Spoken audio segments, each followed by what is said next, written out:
A janitor thinks he can fix this? Victoria Sterling's voice dripped with disgust as she gestured toward the sparking engine. Her diamond bracelet caught the boardroom lights as she dramatically covered her nose. God, you even smell like motor oil. Jamal Washington froze in the doorway, trash bags still clutched in his calloused hands. 20 executives stared at him like he was an unwelcome stray dog. Victoria stood up, her red Louboutin heels clicking against marble floors. She walked to Jamal, close enough that he could smell her expensive perfume mixed with contempt. Here's a deal, maintenance boy, fix this $2 million engine that MIT engineers couldn't repair, and I'll marry you right here. She snapped her fingers inches from his face. When you fail, and security will escort you out permanently. The room fell silent.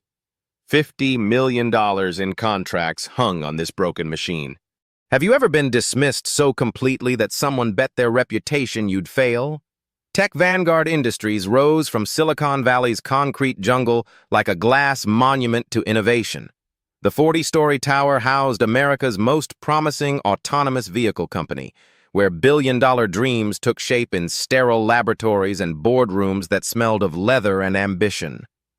Victoria Sterling had built this empire with ruthless precision.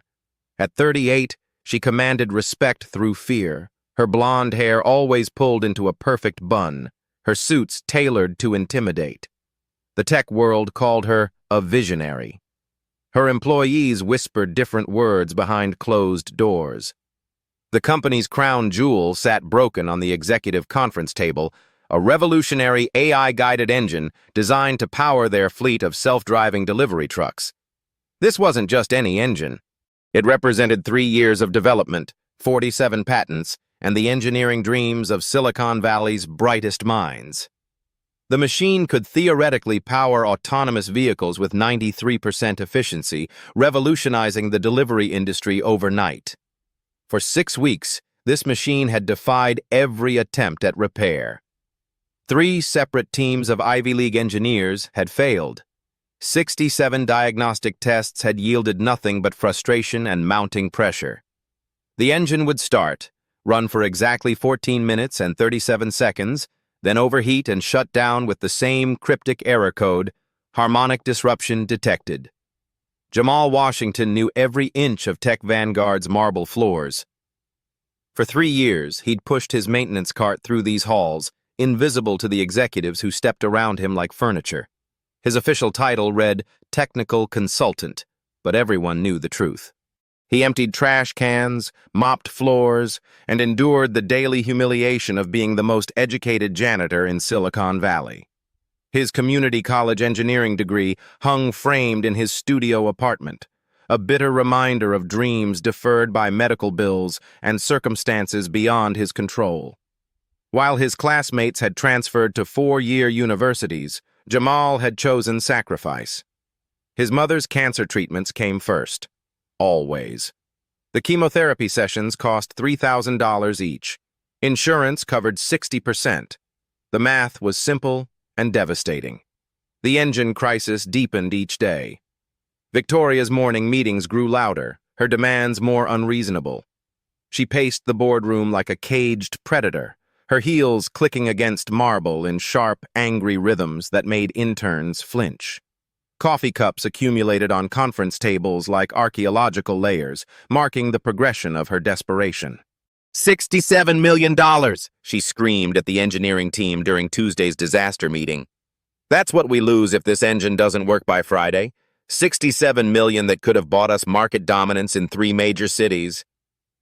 The engineers, Harvard, MIT, Stanford graduates, sat frozen in expensive suits, their laptops displaying the same error codes they'd been staring at for weeks. Their average salary exceeded $120,000 annually. Their combined student debt totaled over $2 million. None of that mattered now. The engine's AI system refused to communicate properly with the mechanical components. Every time they thought they'd found the solution, the machine would overheat, smoke, and shut down. Team leader Marcus Brooks, MIT class of 2019, had dark circles under his eyes that makeup couldn't hide. His team had tried everything: software patches, hardware replacements, complete system reinstalls. They'd consulted with automotive engineers from Detroit, AI specialists from Stanford, even brought in a feng shui consultant after someone suggested the office energy might be interfering with the machine. Victoria's eyes swept the room like searchlights, hunting for someone to blame. "Maybe we have too many people who don't belong here," she said, her gaze lingering on Jamal as he quietly replaced the water pitcher. "Dead weight that's dragging down our entire operation." The comment hit its mark. Several engineering team members glanced at Jamal, their expressions ranging from embarrassment to barely concealed agreement. Sarah Kim from Berkeley shifted uncomfortably.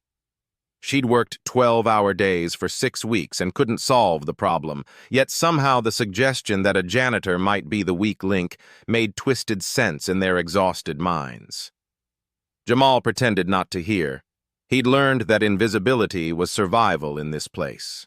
But his engineering mind couldn't stop analyzing the problem. Late at night, when he mopped the boardroom floors, he'd study the engine's blueprints left scattered on the table.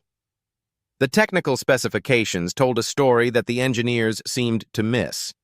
The engine was built in Germany using metric measurements, but the AI calibration software was developed in California using imperial units. A simple conversion error could create cascading problems. The pressure mounted like steam in a closed kettle. Security footage from the previous week showed Victoria deliberately scheduling Jamal's cleaning duties during important investor meetings. She'd point him out to potential partners, her voice carrying just loud enough for him to hear. "We believe in giving everyone opportunities, even our maintenance staff." Her tone suggested charity rather than employment. Email chains revealed worse. Internal communications referred to him as the cleaning guy, despite his official consultant title. Messages discussed his inevitable termination as a cost-cutting measure. One particularly cruel thread, initiated by Victoria herself, speculated about whether he could even read the company directory. HR manager Jennifer Walsh had participated, adding laughing emojis to comments about Jamal's limited vocabulary. The whispered conversations were equally brutal. Employees discussed his presence like an unfortunate necessity, a corporate diversity checkbox that management tolerated but didn't respect. "At least he's quiet," one marketing director had said. "Better than the last guy who actually tried to contribute to meetings." The German investors arrived on Wednesday, their black Mercedes sedans pulling up to Tech Vanguard's entrance like a funeral procession. These men represented 100 million euros in potential funding, money that could launch the company into global dominance. Klaus Müller, CEO of Autotech Bavaria, had flown from Munich specifically to evaluate Tech Vanguard's engine technology.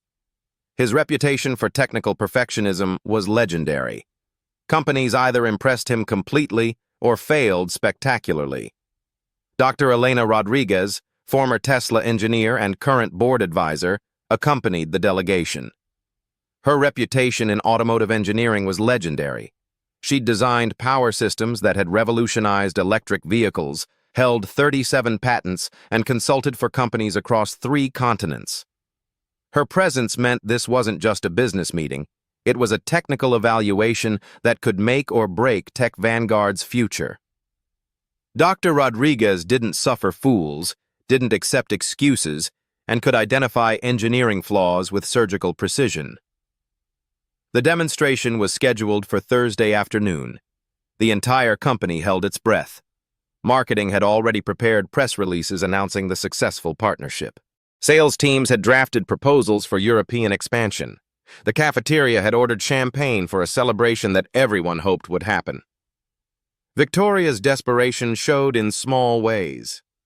Her usually perfect makeup appeared slightly smudged by Wednesday evening. Her assistants scurried through hallways carrying endless cups of coffee and stress management supplements. The executive bathroom had become her private screaming room, where she unleashed frustration that couldn't be displayed in public. Security guards reported hearing muffled shouting and the sound of expensive heels kicking metal trash cans. Meanwhile, Jamal continued his invisible existence. He watched engineers work 16-hour shifts, consuming energy drinks and making increasingly wild theories about the engine's problems. They blamed software conflicts, hardware incompatibilities, even electromagnetic interference from the building's Wi-Fi network.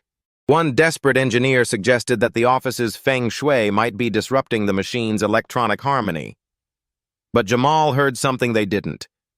During his late-night cleaning sessions, when the office fell silent, he'd pause near the engine room.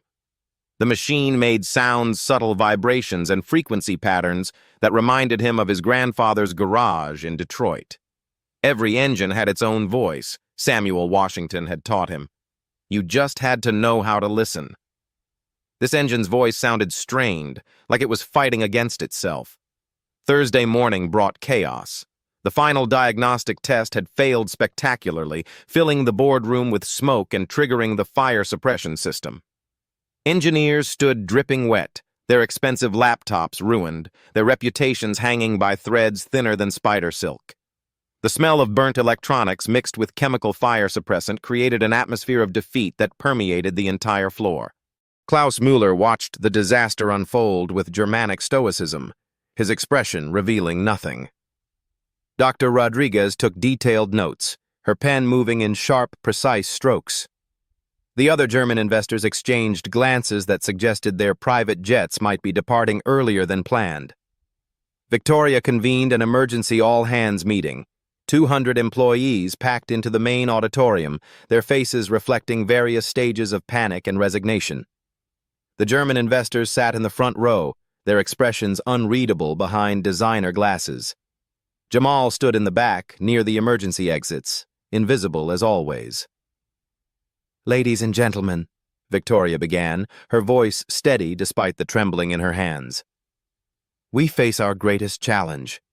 Our revolutionary engine, the heart of our autonomous vehicle system, remains non-operational. Our engineering teams have exhausted conventional solutions."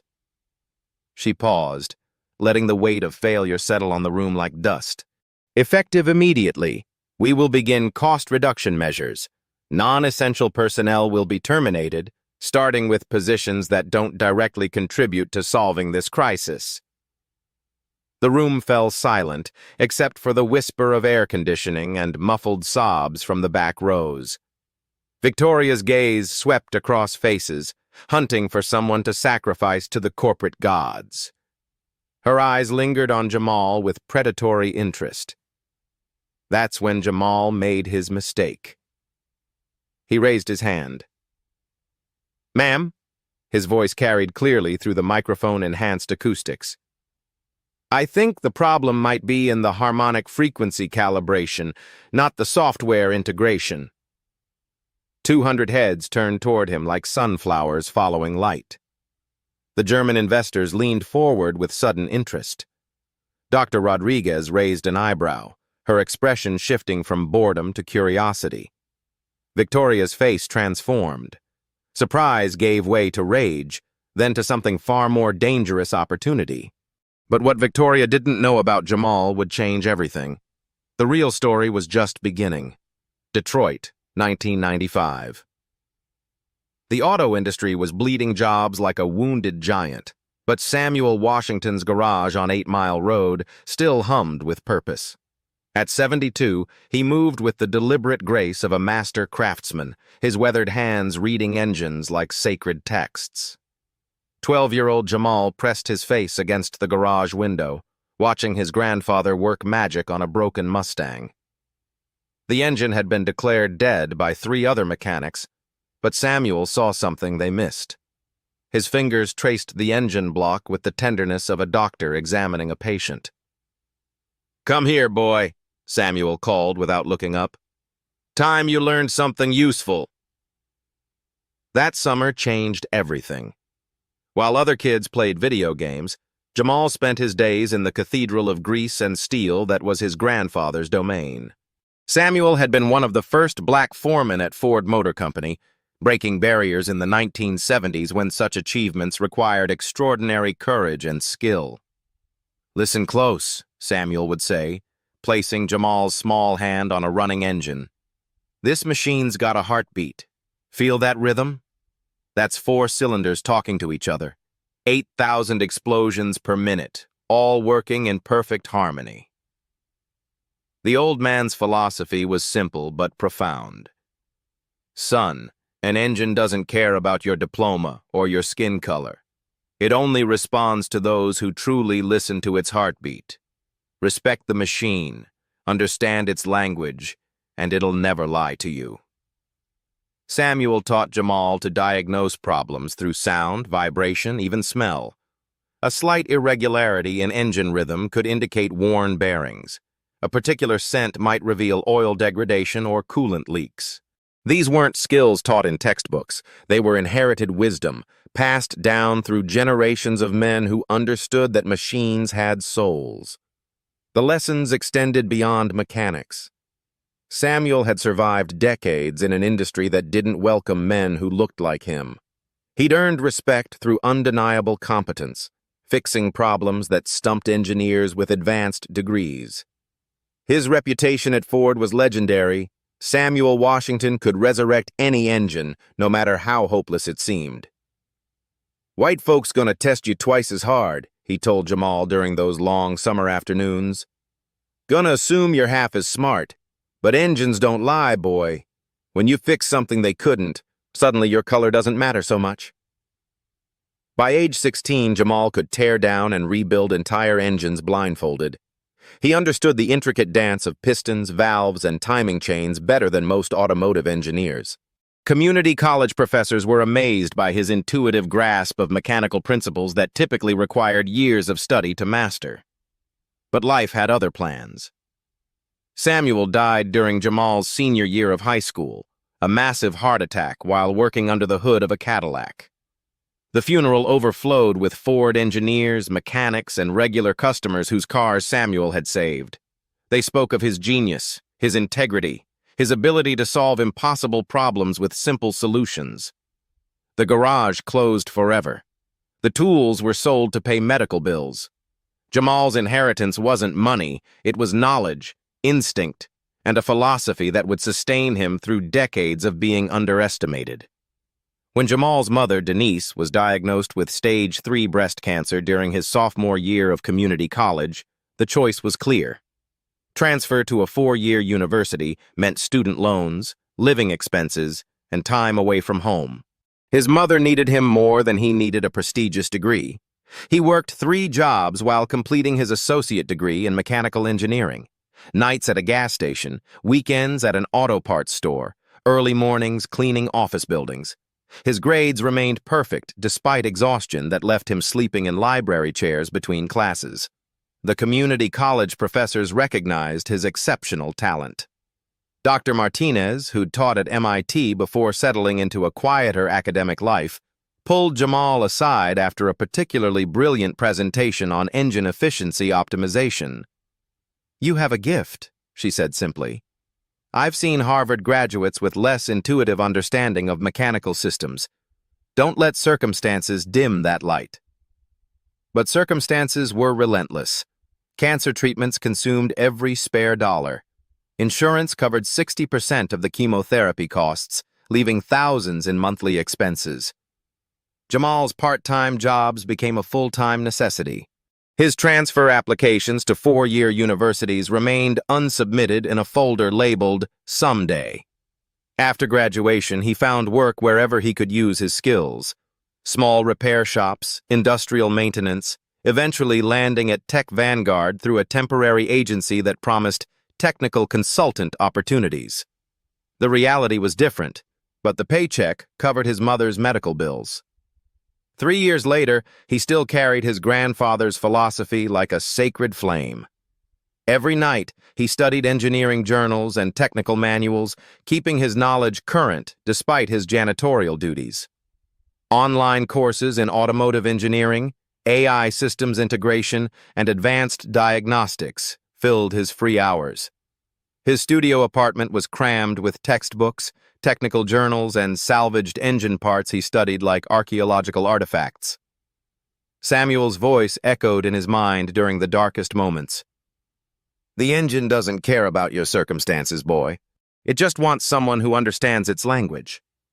Standing in Tech Vanguard's auditorium, facing 200 skeptical faces and Victoria's predatory smile, Jamal felt his grandfather's presence like a warm hand on his shoulder.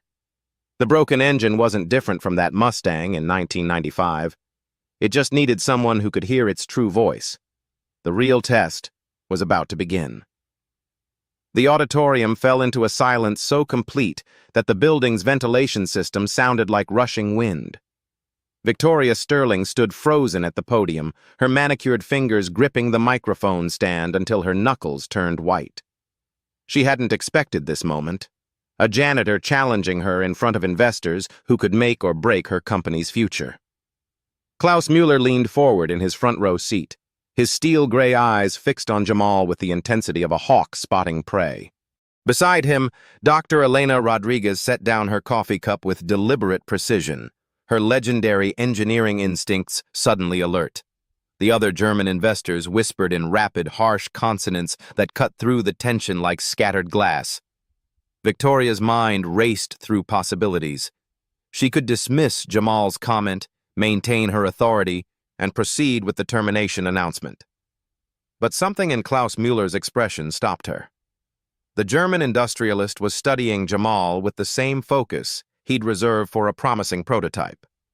This wasn't the time for quick dismissals. A cruel smile spread across Victoria's lips as a better idea crystallized. Why simply fire him when she could destroy him publicly? Make an example that would terrify every employee into absolute compliance while entertaining her German guests with American corporate theater. "Well, well," she said, her voice amplified through the auditorium's sound system. "Our maintenance consultant has an opinion about advanced engineering." The word maintenance dripped with venom that made several employees cringe visibly. She stepped away from the podium, her red Louboutin heels clicking against the stage's polished wood. "Jamal Washington, isn't it? The man who empties our trash cans and mops our floors thinks he understands what 67 MIT and Harvard graduates couldn't solve." Nervous laughter rippled through the audience. Employees shifted uncomfortably in their seats, caught between horror and fascination. This was a corporate blood sport, and everyone knew it. Dr. Rodriguez pulled out her leather notebook, uncapping an expensive fountain pen. In her 40 years of engineering, she'd witnessed countless moments when breakthrough solutions emerged from unexpected sources. Her mentor at Stanford had taught her never to dismiss insights based on their origin.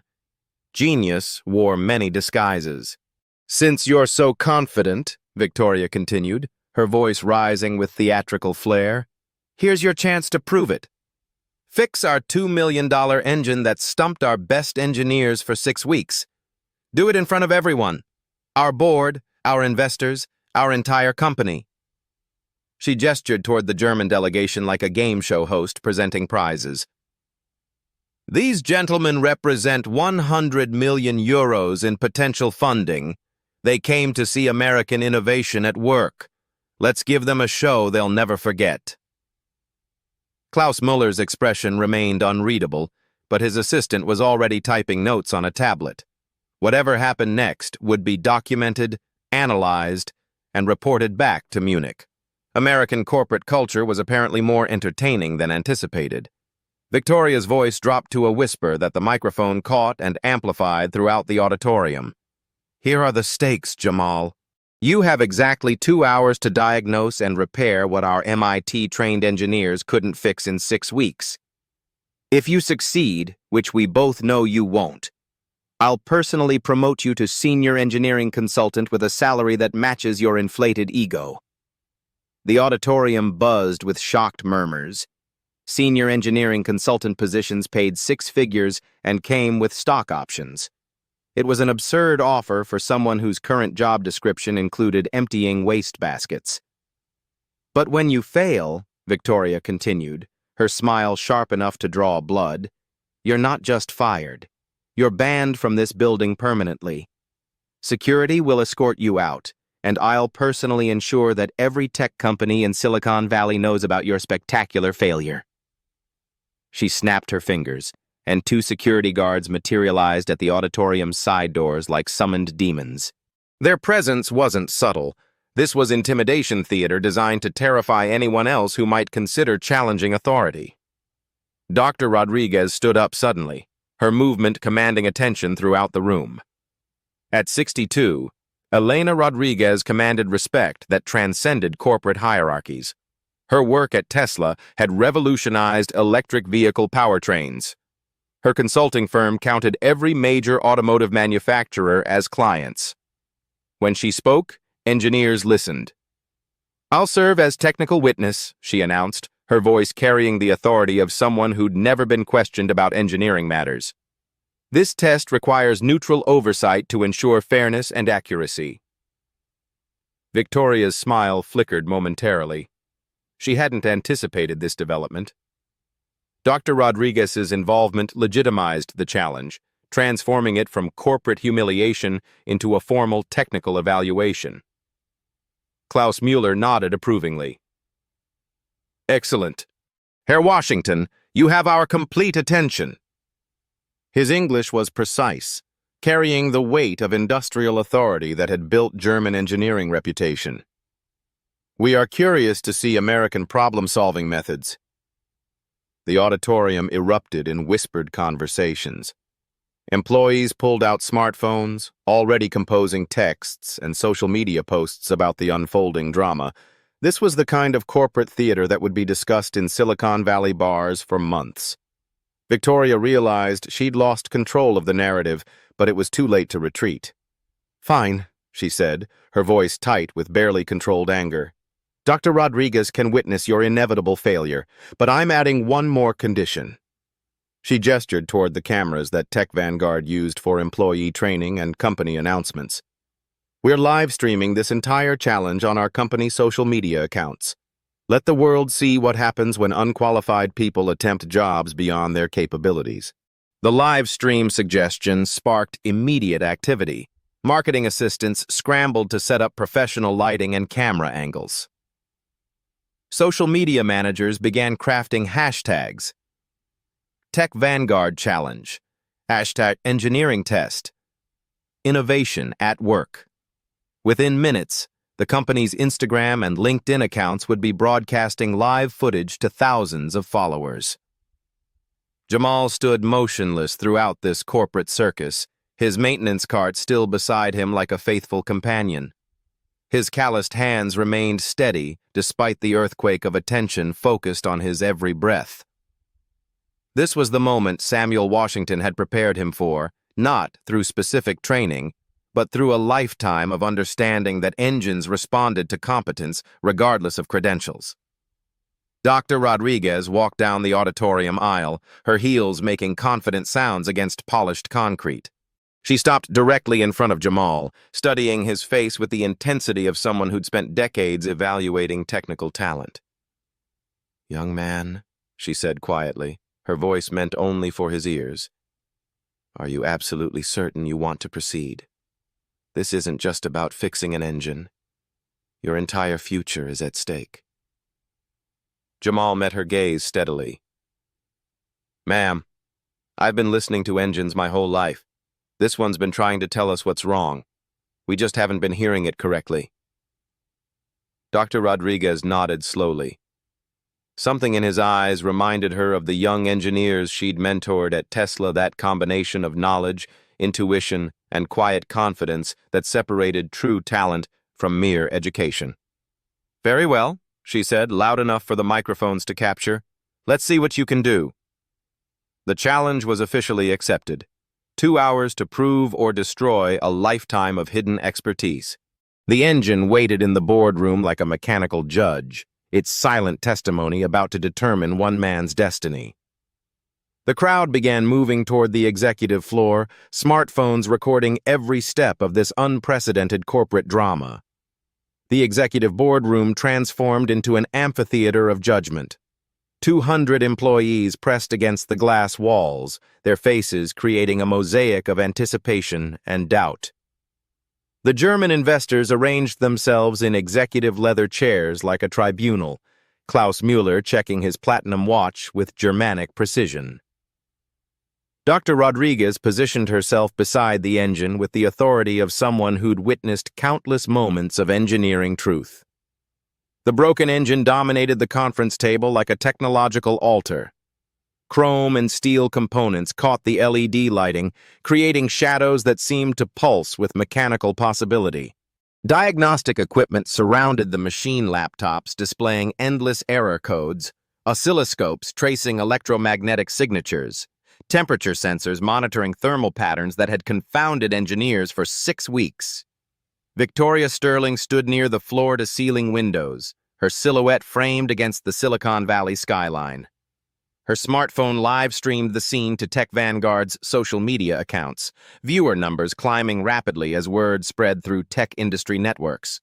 The comments section is filled with predictions, mostly favoring spectacular failure. Jamal approached the engine slowly, his maintenance uniform a stark contrast to the expensive suits surrounding him. The crowd's whispers died as he placed both hands flat against the engine block, closing his eyes with the reverence of a musician tuning a precious instrument. The first 30 seconds stretched like hours. Employees exchanged skeptical glances. A few engineering team members smirked, already composing resignation letters in case the company collapsed from this public relations disaster. But Dr. Rodriguez watched with growing interest as Jamal's expression changed from concentration to recognition. "It's fighting itself," Jamal said suddenly, his voice carrying clearly through the boardroom's acoustics. "The AI system is perfect, but it's trying to compensate for mechanical problems that shouldn't exist." He opened his eyes, looking directly at Klaus Müller. "Sir, this engine was manufactured in Munich using metric specifications, correct? But the AI calibration was programmed here in California." Klaus Müller's eyebrows rose slightly. "This is correct. Our precision is to hundredths of millimeters. American programming typically uses imperial measurements." Victoria's confident expression flickered momentarily. She hadn't expected technical dialogue that revealed actual knowledge of the manufacturing process. Jamal nodded, his hands still resting on the engine. "That's the first problem. The AI is trying to control mechanical components that are 0.003 inches different from what it expects. It's like trying to conduct an orchestra when every instrument is tuned to a slightly different key." First discovery, the sound diagnosis. "May I start the engine?" Jamal asked Dr. Rodriguez, who nodded with growing curiosity. The machine roared to life, filling the boardroom with the deep rumble of controlled explosions. But where others heard normal engine sounds, Jamal heard a conversation. His grandfather's voice echoed in his memory. "Engines speak to those who know their language." "Listen," he said, raising his voice over the mechanical symphony. "At 2,800 RPM, there's a harmonic frequency mismatch. The pistons are hitting their optimal rhythm, but the AI sensors are reading vibrations that don't match the programmed parameters." He pointed to the diagnostic screen displaying incomprehensible data streams. "Your engineers have been chasing software ghosts when the problem is mechanical harmony. The engine runs for exactly 14 minutes and 37 seconds before overheating because that's when the harmonic mismatch reaches critical resonance." Dr. Rodriguez stepped forward, her engineering instincts fully engaged. "Explain the harmonic theory." "Every engine has a natural frequency, the RPM range where all components work in perfect synchronization. This engine was designed to operate at 3,400 RPM optimal efficiency. But the AI system was calibrated to expect imperial measurements, so it's trying to maintain a different harmonic frequency than what the mechanical components can deliver." He gestured toward the oscilloscope displaying wave patterns. "See those irregular spikes at 14-minute intervals? That's the engine trying to find its natural rhythm while the AI forces it into an artificial pattern." Marcus Brooks, the MIT-trained team leader, pushed through the crowd. "That's impossible. We tested harmonic frequencies extensively during development." Jamal looked at him with respectful disagreement. "You tested the frequencies that the AI was programmed to expect, but the actual mechanical components are singing a slightly different song." Klaus Muller exchanged glances with his associates. This wasn't the rambling of an unqualified maintenance worker. This was sophisticated acoustic engineering analysis that addressed fundamental design integration issues. Second discovery: the measurement revelation. Jamal moved to the engine's technical documentation, spreading blueprints across the polished conference table. His finger traced specifications with the precision of someone who'd studied these documents during countless late-night cleaning sessions. The crankshaft was machined in Munich to 87.63 millimeters diameter, he said, pointing to German engineering specifications. But the AI calibration assumes 3.450 inches, which converts to 87.63 millimeters. Mathematically identical, but mechanically different. Dr. Rodriguez leaned over the blueprints, her fountain pen following his calculations. Continue. Manufacturing tolerance in Germany allows plus or minus 0.001 millimeters. American tolerance typically allows plus or minus 0.005 inches, which is roughly 0.127 millimeters. The German components are manufactured to much tighter tolerances than the AI system expects. He pulled out a digital caliper from the diagnostic equipment, measuring various engine components with practiced efficiency. The pistons, connecting rods, even the timing chain, everything is manufactured to German precision standards, but the AI assumes American tolerance ranges. This creates a cascading synchronization error, Jamal continued, his confidence growing as the technical logic unfolded. The AI constantly micro-adjusts, trying to compensate for imprecisions that don't actually exist. It's like a conductor trying to correct musicians who are already playing perfectly. Victoria's live stream comments exploded with engineering discussions. Viewers were sharing the stream across professional networks, and several Tesla and Ford engineers joined the conversation with technical questions and grudging admiration. Marcus Brooks studied the measurements, his expression shifting from skepticism to amazement. The tolerance differential creates cumulative timing errors, he muttered, his MIT training finally connecting with Jamal's intuitive analysis. Klaus Muller stood up, examining the measurements himself. German engineering pride demanded verification of any claims about manufacturing precision. After several minutes of careful calculation, he nodded slowly. The analysis is mathematically correct. Third discovery: the elegant solution. So how do we fix it? Dr. Rodriguez asked, her notebook filled with technical observations. Instead of proposing expensive software modifications or hardware replacements, Jamal walked to a storage cabinet containing spare parts. He selected what appeared to be a simple metal disc, roughly the size of a hockey puck, with carefully calculated perforations. A harmonic dampener, he explained, holding the component up for everyone to see. Instead of reprogramming the AI to match German tolerances or remanufacturing components to American specifications, we add this resonance buffer to bridge the frequency gap. Victoria's confident expression cracked completely. You're suggesting a $50 part can solve a problem that's cost us 6 weeks and millions in consulting fees? Sometimes the most elegant engineering solutions are the simplest, Jamal replied. The AI and the engine are both perfect.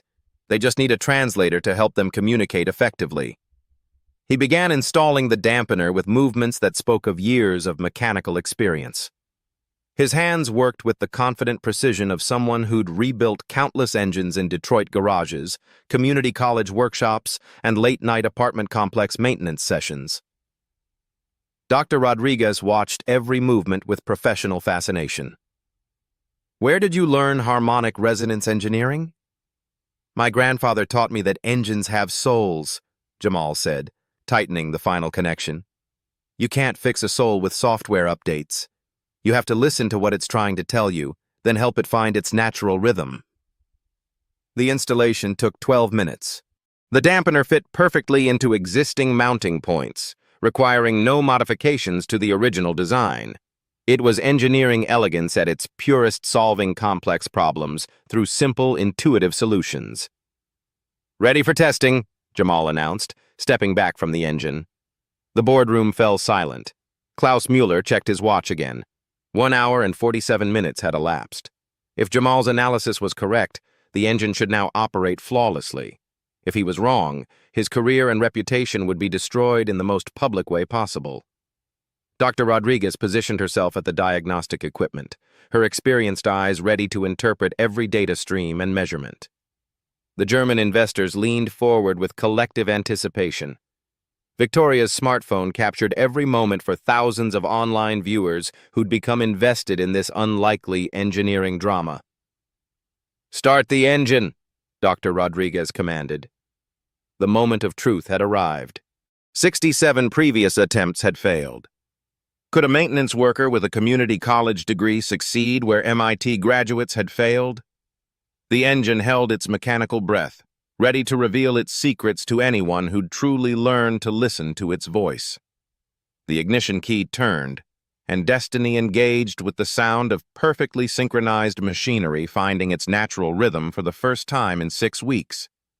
The ignition key turned with a metallic click that echoed through the silent boardroom like a gunshot. 200 people held their breath as the engine awakened, its initial rumble filling the space with mechanical thunder that seemed to shake the building's steel foundations. But something was different, immediately, unmistakably different. The harsh, irregular knocking that had plagued the engine for 6 weeks was gone.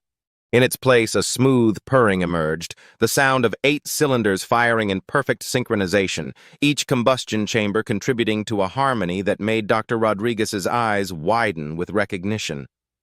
This was what automotive perfection sounded like. Jamal stood beside the engine, his hand resting lightly on the vibrating surface. Where once he'd felt the desperate struggle of components fighting against each other, now he sensed the calm confidence of machinery operating within its natural rhythm. The harmonic dampener had worked exactly as his grandfather's wisdom had predicted. The diagnostic screens exploded with green indicators for the first time in 42 days. Temperature readings stabilized in optimal ranges. Pressure sensors registered perfect compression across all cylinders. The AI system's error messages vanished, replaced by steady streams of operational data that made the engineering team gasp in collective amazement. "Mein Gott," Klaus Mueller whispered, his German composure cracking as he stared at readings that his own Munich engineers had dreamed of achieving. The engine was operating at 97.3% efficiency, 3 percentage points higher than theoretical maximum performance. Dr. Rodriguez moved between diagnostic stations like a conductor reading sheet music, her trained eyes absorbing data that told an incredible story.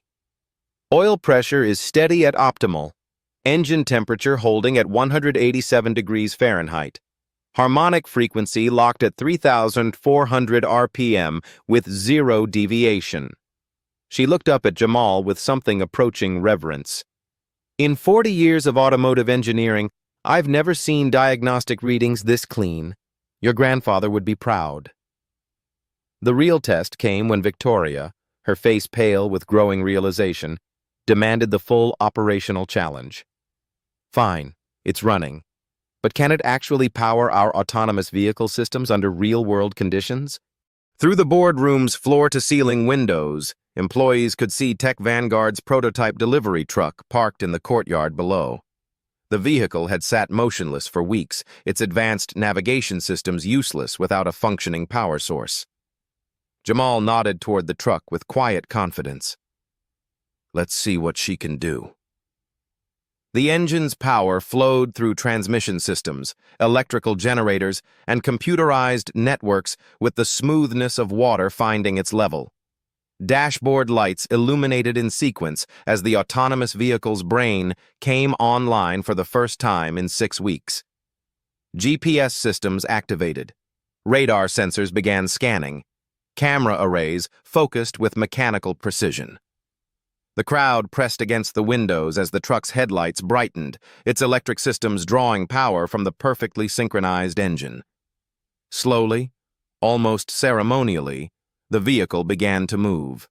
It backed out of its parking space with computer-controlled precision, navigated around landscaping obstacles, and executed a flawless parallel parking maneuver that drew spontaneous applause from the watching employees.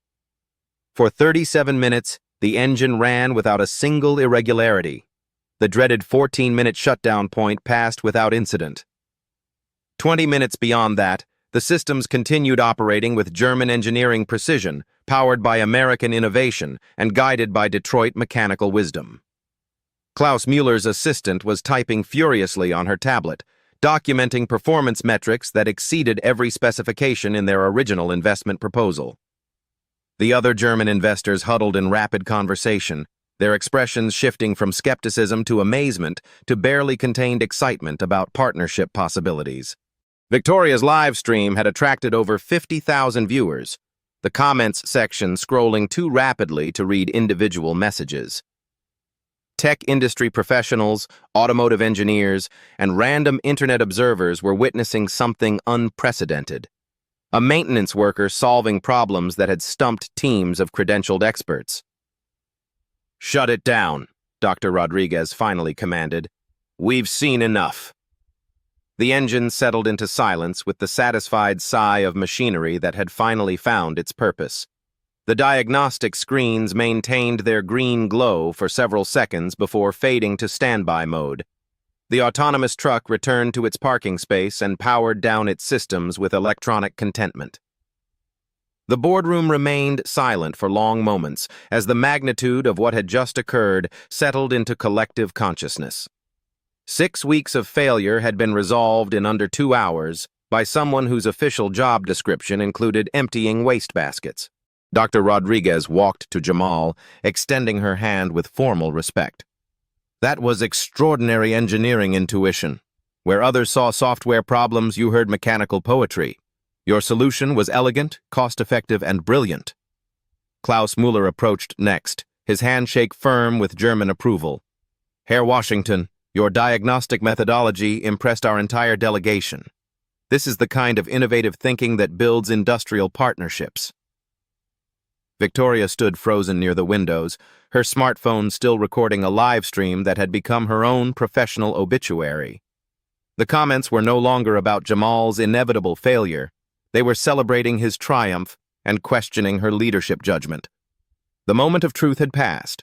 What came next would determine whether justice was possible in corporate America, and whether talent could triumph over prejudice when the stakes were measured in millions of dollars and hundreds of jobs. But first, the world needed to see what happened when the underestimated finally got their chance to prove what they'd always known about themselves. Dr. Rodriguez's voice cut through the boardroom silence with the authority of someone who'd never been questioned about engineering decisions. "Based on this demonstration, I'm making an immediate recommendation to the board." She turned to face Klaus Mueller and the German investors, her words carrying the weight of 4 decades in automotive engineering. "Jamal Washington has demonstrated exceptional diagnostic capability and innovative problem-solving that exceeds anything I've witnessed from traditional engineering teams. His analysis was mathematically sound, his solution was elegant, and his execution was flawless." Klaus Mueller nodded with Germanic precision. "Our delegation concurs completely. Herr Washington's methodology impressed our entire technical evaluation team." He paused, checking notes on his assistant's tablet. "We are prepared to increase our investment commitment by 20%, specifically contingent on Mr. Washington leading our European engine development program." The boardroom erupted in whispers. A 20% increase meant an additional 20 million euros funds that could transform Tech Vanguard from a promising startup into a global automotive power player. "Furthermore," Dr. Rodriguez continued, her fountain pen poised over official documentation, "I'm bypassing normal promotion protocols to offer immediate advancement to senior engine diagnostics engineer, effective immediately. The salary adjustment will reflect market value for someone with demonstrated expertise in advanced harmonic engineering." Victoria's livestream comments exploded with celebration. Viewers were sharing the stream across professional networks, and several competing tech companies were already reaching out through social media with recruitment offers.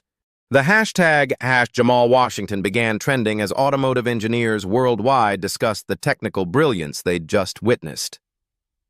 Marcus Brooks stepped forward from the MIT-trained engineering team, his expression a mixture of humility and professional respect. Our entire team formally apologizes for overlooking your insights. We request collaboration on future projects, and we'd be honored to learn from your diagnostic methodologies. The transformation was complete. In less than 2 hours, Jamal had evolved from invisible maintenance worker to respected senior engineer, from overlooked janitor to sought-after technical leader. The German partnership was secured, the engine crisis was resolved, and Tech Vanguard's future was brighter than anyone had imagined. But the most satisfying moment was yet to come. Victoria Sterling still stood frozen by the windows, her smartphone capturing her own professional downfall for thousands of viewers who were about to witness what happened when arrogance met accountability in corporate America. The boardroom's atmosphere shifted like a storm front moving across Silicon Valley. What had begun as Victoria's public humiliation theater was now her professional reckoning. The German investors exchanged meaningful glances, their expressions revealing calculations that extended far beyond technical assessments. Klaus Mueller's assistant whispered urgent updates about social media reaction. The live stream had reached over 100,000 viewers, with tech industry leaders sharing the video across LinkedIn and Twitter. Comments ranged from celebration of Jamal's triumph to harsh criticism of Victoria's leadership style. Hashtag Tech Vanguard drama was trending alongside hashtag engineering justice. Dr. Rodriguez closed her leather notebook with deliberate finality, her fountain pen clicking with the sound of decisions being made. The board will require a comprehensive review of management practices that led to this situation. Specifically, how qualified personnel were systematically underutilized while expensive consulting teams failed to achieve basic operational objectives. Victoria's face had drained of color, her confident corporate mask cracking under the weight of very public consequences. She'd orchestrated this challenge expecting easy victory, never anticipating that her victim would possess the very expertise her company desperately needed. "The German delegation has concerns," Klaus Mueller announced, his precise English carrying undertones that made venture capitalists nervous. "Our partnership requires confidence in leadership decision-making. Today's events suggest systematic evaluation errors that could impact our joint venture success." Board member Patricia Brooks, who'd remained silent during the technical demonstration, now spoke with the authority of someone holding significant stock options. "This incident will require investigation by our governance committee. We need to understand how a senior engineering consultant was relegated to maintenance duties while his expertise could have prevented 6 weeks of operational failure."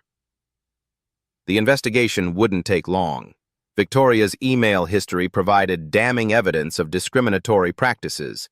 Messages referring to Jamal as the cleaning guy, despite his official consultant title. Deliberate scheduling of his janitorial duties during important investor meetings. Documented discussions about his inevitable termination as cost-cutting theater. Human Resources Director Jennifer Walsh, who'd participated in the cruel email threads with laughing emojis, found herself summoned to emergency meetings about hostile workplace environment policies. The viral video had become legal evidence, and corporate lawyers were already discussing settlement strategies. 2 weeks later, the consequences crystallized with surgical precision. Victoria was demoted from chief executive officer to strategic advisor, her salary reduced by 40%, while her decision-making authority evaporated. She retained employment. The board wasn't interested in wrongful termination lawsuits, but her corporate power had been neutered completely. The diversity and inclusion training requirement felt particularly poetic. Victoria, who'd spent 3 years dismissing Jamal's potential, now sat through workshops about unconscious bias and inclusive leadership. Her trainer was Dr. Rodriguez, who approached education with the same methodical precision she applied to engineering problems. Meanwhile, Jamal's transformation continued beyond individual success. His promotion to senior engineering diagnostics came with a 150% salary increase, stock options, and leadership of a task force on inclusive innovation practices. The company implemented new policies requiring formal review of all employee suggestions, regardless of source or current position. Tech Vanguard's stock price rose 15% following the positive publicity. The viral video had become an unexpected marketing asset, demonstrating the company's commitment to recognizing talent wherever it emerged. Recruitment applications increased by 40%, with many candidates specifically mentioning the inspiring story of meritocracy triumph. The most satisfying moment came 3 months later, when Victoria approached Jamal privately in the employee cafeteria. Her designer suit had been replaced with more modest professional attire, her arrogant demeanor softened by hard lessons about humility and respect. "I owe you an apology," she said quietly, her words carrying genuine remorse. "And I'd like to ask for guidance about building more inclusive leadership practices." Jamal looked at her with the same grace his grandfather had shown to customers who'd initially doubted his mechanical expertise. "Everyone deserves a chance to grow, Victoria. The question is whether you're ready to listen with the same attention you'd give to a machine that needs repair." Corporate justice had been served proportional, educational, and ultimately redemptive. 6 months later, Jamal Washington stood in Tech Vanguard's expanded engineering facility, watching German technicians install equipment for the European autonomous vehicle production line. His designs now powered delivery trucks across Munich, Frankfurt, and Berlin, their engines purring with the harmonic perfection he'd discovered in a moment of corporate desperation. The framed community college diploma still hung in his apartment, but now it shared wall space with patents, industry awards, and a photograph of him shaking hands with Klaus Müller at the Munich Auto Show. His grandfather's garage wisdom had evolved into million-dollar engineering decisions that bridged continents. Sometimes, the most powerful expertise comes wrapped in the most unexpected packages. The question isn't who has the degrees, it's who has the dedication to truly understand the problem. If this story inspired you to look beyond assumptions and recognize hidden talent, smash that subscribe button and hit the notification bell. Have you ever witnessed someone's potential being completely overlooked? Share your story in the comments below. Your experience might become our next viral story of justice and recognition. There's a detail only sharp-eyed viewers will notice at minute 432 that reveals Victoria's true character. Watch again and tell us what you spotted.